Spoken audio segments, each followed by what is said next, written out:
Today's question, who was awarded 2025 Nobel peace prize అంటున్నారు. ఈ Nobel peace prize మీద చాలా ఆశలు కూడా డొనాల్డ్ ట్రంప్ గారు పెట్టుకోవడం అయితే జరిగింది.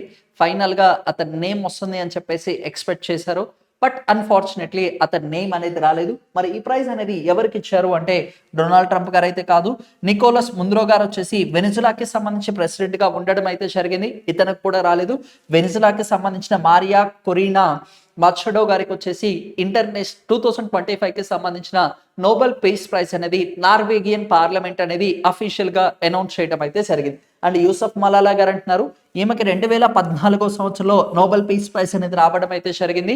యంగెస్ట్ నోబెల్ ప్రైజ్ లౌరియేట్ అంటే యూసఫ్ మలాలా గారు అని చెప్పుకోవచ్చు. అదే 2024 సంవత్సరంలో భారతదేశానికి సంబంధించిన సత్యర్థి కైలర్జీ గారికి కూడా నోబెల్ పీస్ ప్రైజ్ అనేది రావడం అయితే జరిగింది. 2014 అంటే యూసఫ్ మలాలా గారు గుర్తుండాలి, సత్యర్థి కైలర్జీ గారికి రావడం అయితే జరిగింది. అయితే ఆమె యంగెస్ట్ అంటున్నాం కదా, ఎన్ని సంవత్సరాలకి నోబెల్ పీస్ ప్రైజ్ అందుకున్నారు అనేది కింద కామెంట్ బాక్స్ లో పోస్ట్ చేయండి. Thank you.